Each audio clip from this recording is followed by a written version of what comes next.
नमस्कार दोस्तों, आप सभी का स्वागत है हमारे YouTube channel the global stage में। मैं हूं यशलोक सिंह। आज हम डिस्कस करने जा रहे हैं G20 शिखर सम्मेलन की, जो राजधानी दिल्ली में 9 और 10 सितंबर को होने जा रही है। इस शिखर सम्मेलन को लेकर भारत सरकार की ओर से व्यापक स्तर पर तैयारियां की गई हैं।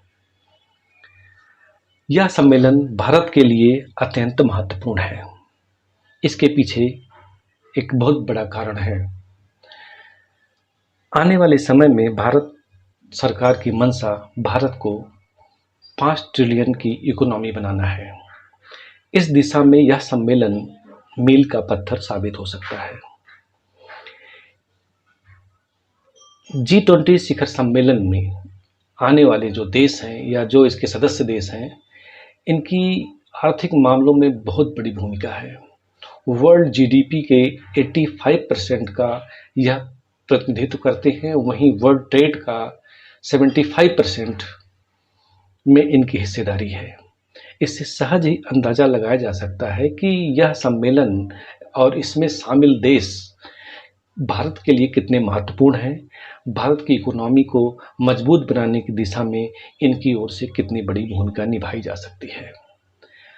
रही बात भारत के इंफ्रास्ट्रक्चर सेक्टर की, तो इस सेक्टर में सबसे अधिक निवेश करने वाले इन्हीं G20 के ग्रुप के सदस्य देश शामिल हैं। आने वाले समय में निवेश की यह प्रक्रिया और तेज हो सकती है।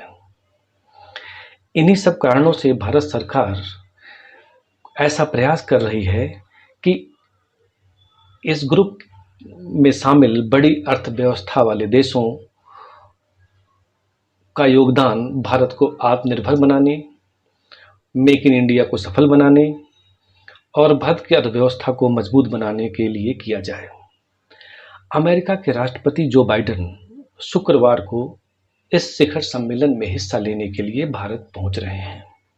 इसके अलावा जो प्रमुख राष्ट्राध्यक्ष आने वाले हैं, इसमें ऑस्ट्रेलिया के प्रधानमंत्री एंथनी एल्बनीज, जर्मनी के चांसलर ओल्फ स्कॉल्ज, ब्रिटेन के पीएम ऋषि सुनक, जापान के पीएम फूमियो किशिदा, ब्राज़ील के राष्ट्रपति इनैकियो लूला डी सिल्वा शामिल हैं।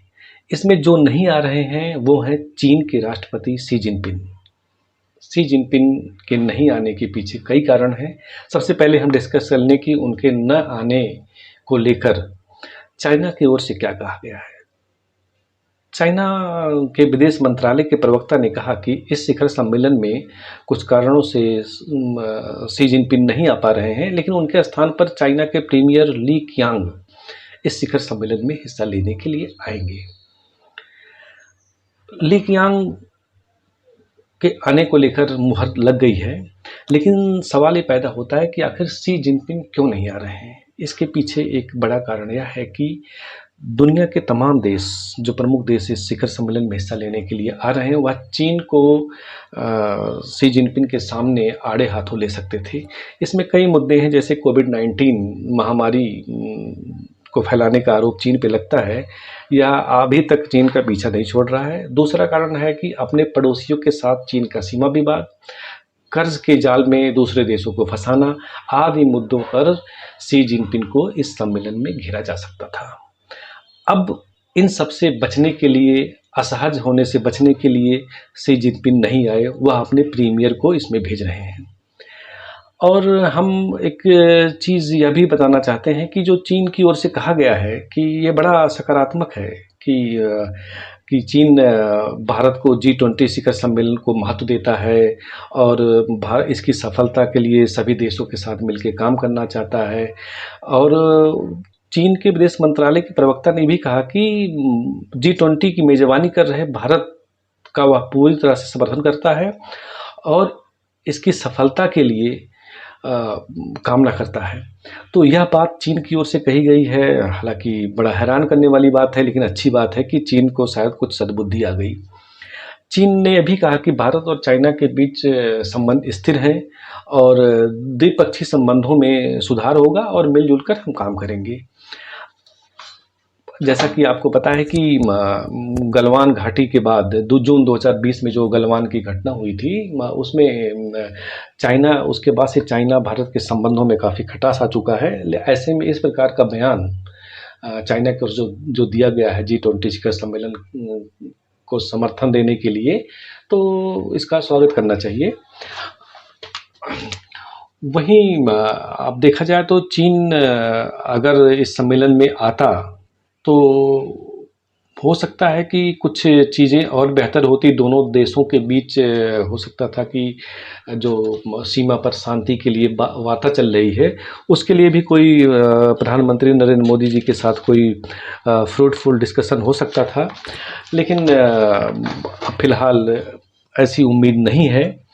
और G20 शिखर सम्मेलन यदि सफल होता है तो इसकी सफलता के लिए प्रधानमंत्री ने जो प्रयास किया है अब तक, जितनी भी बैठकें भारत में हुई हैं अलग अलग जगहों पर, सभी सफल हुई हैं। हालांकि जैसा कि आपने सुना है कि अब एक मामला, एक पेच फंस सकता है इस शिखर सम्मेलन में वार्ता के दौरान, कि जो एक साझा जो बयान जारी होगा उसके लेकर रूस ने कहा है कि अगर यूक्रेन के बारे में कुछ बात होती है तो हमारे पक्ष को भी उस साझा बयान में शामिल किया जाए, अगर नहीं शामिल होता तो वह इस पे हस्ताक्षर नहीं करेगा। अब भारत के सामने सबसे बड़ी चुनौती यह है कि इस शिखर सम्मेलन में एक साझा जो बयान जारी करना है उसमें किसी प्रकार की अड़चन ना आए। उधर अमेरिका और यूरोप के देश चाहेंगे कि इनमें यूक्रेन की बात हो, रूस ने जो है हमला किया है यूक्रेन पर, अतिक्रमण किया है यूक्रेन की सीमा का, इस पे चर्चा हो और साझा बयान में इसको शामिल किया जाए। वहीं रूस कहता है कि अगर कुछ चीज़ें शामिल होती हैं तो इसमें उनकी बातें शामिल होती हैं, तो इसमें हमारा भी बयान शामिल किया जाए। जय हिंद दोस्तों।